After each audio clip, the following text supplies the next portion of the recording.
Assalamualaikum warahmatullahi wabarakatuh. Saya Anissa Salsabila, NIM 11910520407, kelas 4D, jurusan Pendidikan Matematika, Fakultas Tarbiyah dan Keguruan, Universitas Islam Negeri Sultan Syarif Kasim Riau.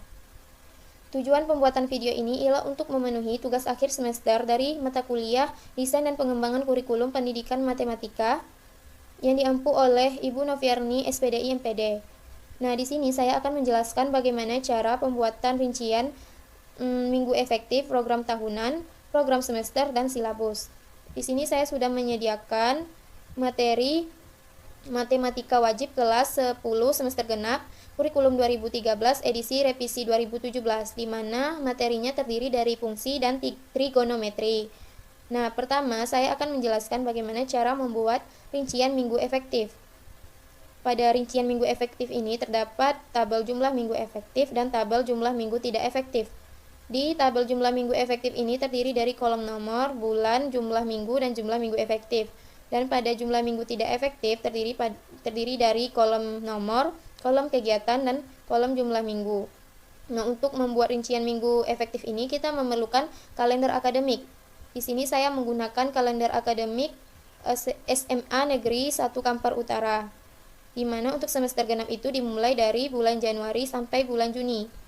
Nah, kita lihat untuk bulan Januarinya terdiri dari 4 minggu dan tidak ada minggu yang tidak efektif.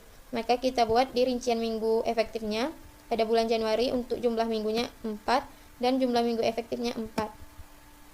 Selanjutnya untuk bulan Februari, kita lihat pada kalender akademik. Nah, jumlah pada bulan Februari ini jumlah minggunya 4 minggu dan tidak terdapat minggu yang tidak efektif, maka kita buat jumlah minggunya pada bulan Februari 4 dan jumlah minggu efektifnya 4. Nah, begitu seterusnya hingga nanti akan seperti ini hasilnya, dimana untuk jumlah minggu efektifnya Januari jumlah minggu 4, jumlah minggu efektifnya 4, Februari jumlah minggunya 4, minggu efektifnya 4, dan bulan Maret jumlah minggunya 5, jumlah minggu efektifnya 3, April jumlah minggunya 4, jumlah minggu efektifnya 2, bulan Mei jumlah minggunya 4, jumlah minggu efektifnya 2, dan bulan Juni jumlah minggunya 5, jumlah minggu efektifnya 1, sehingga jumlah minggu efektifnya 16. Nah, untuk jumlah minggu tidak efektifnya yaitu untuk kegiatan pertama ujian tengah semester genap 1 minggu, ujian akhir ke sekolah kelas 12 2 minggu, libur awal Ramadan 1 minggu, libur sebelum dan sesudah Hari Raya Idul Fitri 2 minggu, ujian akhir semester kelas 10 2 minggu, persiapan pengisian rapor 1 minggu, libur akhir semester genap 1 minggu, dan dilanjutkan pada bulan Juli 1 minggu pula. Jadi jumlah minggu yang tidak efektifnya 10. Sehingga jumlah minggu efektifnya di sini 16 minggu dan jumlah jam efektifnya 16 dikali 4 jam pelajaran. Kenapa 4 jam pelajaran? Karena sudah ditetapkan bahwa untuk mata pelajaran matematika wajib per minggunya itu 4 jam pelajaran. Jadi hasil jumlah jam efektifnya itu 64 jam pelajaran. Selanjutnya saya akan menjelaskan bagaimana cara membuat program tahunan. Dan pada program tahunan ini terdapat kompetensi inti. Kompetensi inti ini telah ditetapkan dan di sini saya mengambil dari silabus yang dibuat oleh guru matematika wajib SMA Negeri 1 Kampar Utara yang bagian ini. Nah, selanjutnya pada program tahunan itu terdapat tabel yang terdiri dari kolom semester, kolom kompetensi dasar, kolom materi pokok, kolom alokasi waktu. Nah, dan pada kolom semester kebetulan ditugaskan untuk semester 2, maka dibuat semester 2. Untuk kompetensi dasarnya kita ambil di buku yang dijadikan sebagai acuan dalam pembuatan program tahunan ini. Nah, pertama saya mengambil 3.5 dan 4.5. Dan di sini sudah saya ketikkan supaya mudah untuk mengcopy dan mempastekannya.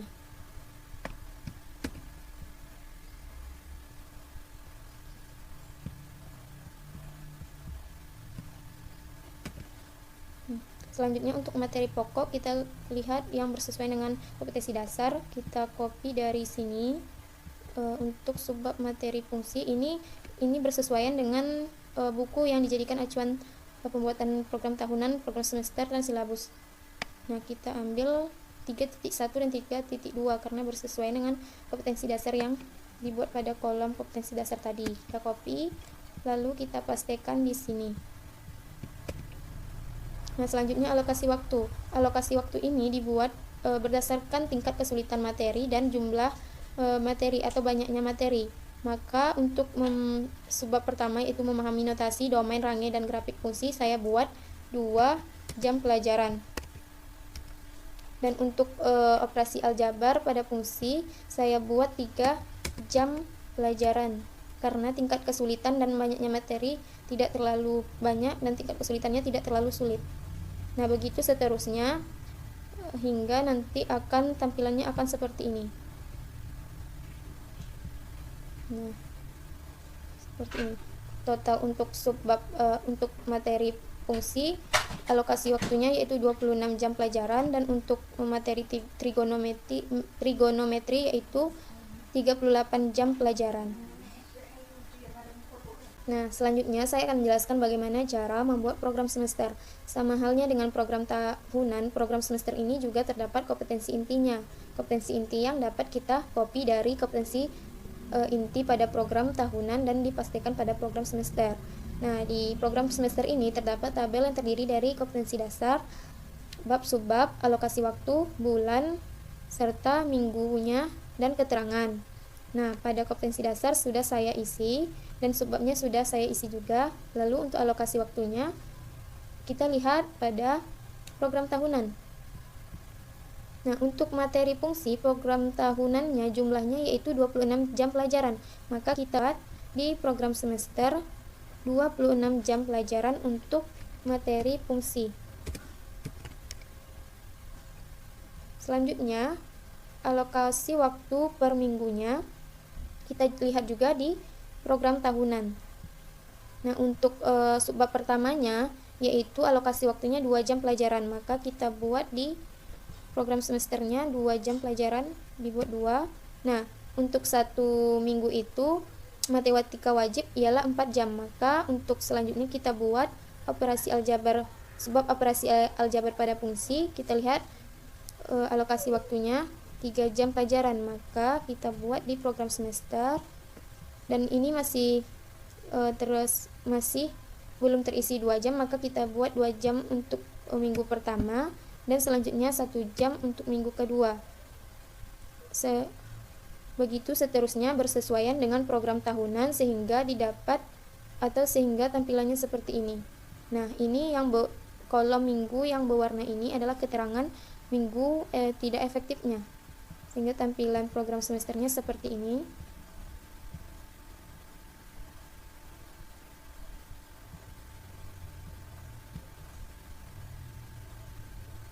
Setelah saya membuat rincian minggu efektif, program tahunan dan program semester, selanjutnya saya akan membuat silabus.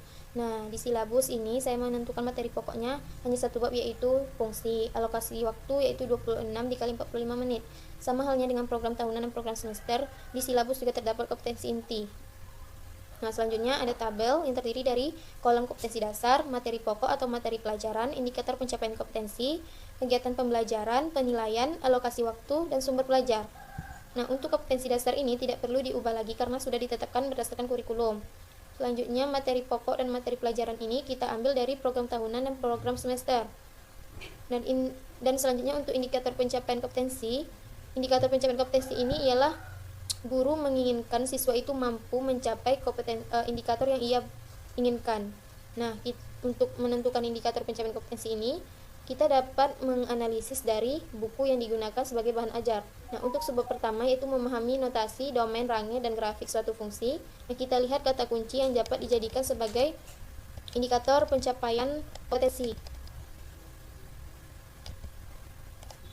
Nah, di sini di sini terlihat kata kuncinya yaitu agar kamu lebih memahami konsep daerah asal dan daerah hasil, maka kita ambil untuk indikator kuncinya memahami. Selanjutnya kita lihat untuk latihannya, memahami, dan kita buat untuk indikator selanjutnya menentukan. Selanjutnya untuk menyelesaikan masalah berdasarkan pada kompetensi dasar yang sudah ditetapkan, maka indikator pencapaian kompetensi pada subbab pertama saya buat memahami dan menjelaskan notasi daerah asal, daerah hasil, dan ekspresi simbolik suatu fungsi terutama fungsi linear, fungsi kuadrat, dan fungsi rasional. 3.5.2-nya saya buat menentukan daerah asal daerah hasil suatu fungsi, terutama fungsi linear, fungsi kuadrat, dan fungsi rasional. Untuk 4.5.1-nya yaitu bersesuaian dengan kompetensi dasar ini. Nah, selanjutnya subbab kedua untuk operasi aljabar pada fungsi. Indikator yang saya inginkan yaitu 3.5.3 menentukan hasil operasi penjumlahan pada fungsi. Selanjutnya 3.5.4 menentukan hasil operasi pengurangan pada fungsi. 3.5.5 menentukan hasil operasi perkalian pada fungsi. 3.5.6 menentukan hasil pembagian pada fungsi. Nah, indikator pencapaian kompetensi ini saya dapatkan dari buku yang dijadikan bahan ajar. Nah, akan saya tunjukkan kata kuncinya itu pada subbab kedua.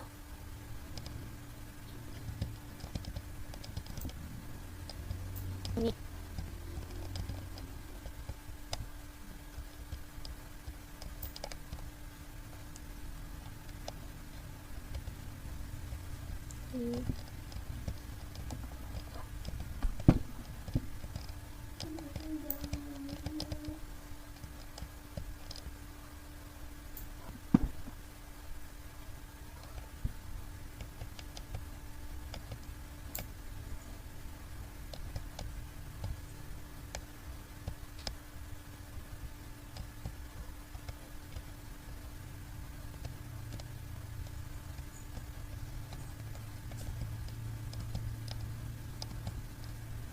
Nah, di sini saya menjadikan kata kuncinya yaitu siswa itu mampu menentukan penjumlahan, pengurangan, perkalian, dan pembagian pada subbab operasi aljabar pada fungsi tersebut.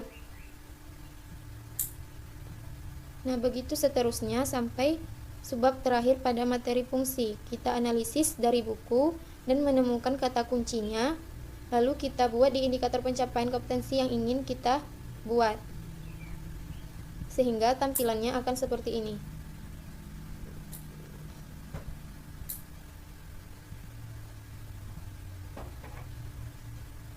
Untuk subbab ketiga yaitu indikator pencapaian kompetensi berdasarkan analisis yang saya lakukan sebelumnya, maka saya membuat indikator pencapaian kompetensinya yaitu menemukan dan memahami konsep fungsi komposisi. 3.62-nya menentukan fungsi komposisi jika fungsi-fungsi yang lain diketahui. 3.63 menentukan fungsi jika diketahui fungsi komposisi dan suatu fungsi yang lain. Nah, untuk subbab keempat saya buat indikatornya menentukan dan memahami sifat-sifat operasi dan fungsi komposisi. 4.61 menerapkan, ini berdasarkan kompetensi dasar yang ini ya, menerapkan operasi komposisi dalam menyelesaikan masalah. Nah, untuk subbab kelima saya buat indikatornya berdasarkan analisis. Ini sudah berdasarkan analisis yang saya lakukan sebelumnya, yaitu menemukan kata kunci pada buku yang dijadikan bahan ajar. Nah, untuk subbab 5 ini fungsi inverse, indikator pencapaiannya 3.62 menemukan dan memahami konsep inverse fungsi dan sifat-sifat inverse suatu fungsi untuk suatu fungsi. 3.63-nya menemukan syarat eksistensi inverse suatu fungsi. 4.62 ini berdasarkan kompetensi ya, menyelesaikan fungsi inverse dari masalah kontekstual.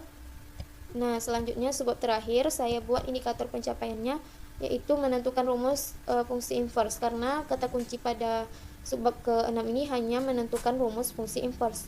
Selanjutnya untuk kegiatan pembelajaran, itu kegiatan pembelajaran yang seperti apa yang diinginkan guru. Nah, di sini saya membuat kegiatan pembelajarannya itu mengamati, menanya, mengeksplorasi, mengasosiasi, dan mengkomunikasikan.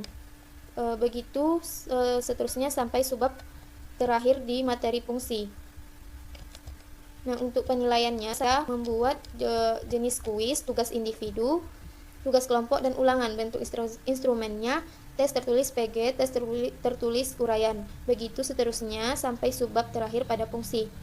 Nah, alokasi waktu ini bersesuaian dengan program tahunan dan program semester yang telah dibuat tadi. Sumber belajarnya dari buku paket, buku referensi lain, internet, dan alat yang dijadikan untuk media pembelajaran itu laptop, LCD, dan OHP. Itulah tadi penjelasan saya tentang cara membuat rincian minggu efektif, program tahunan, program semester, dan silabus. Lebih dan kurang saya mohon maaf.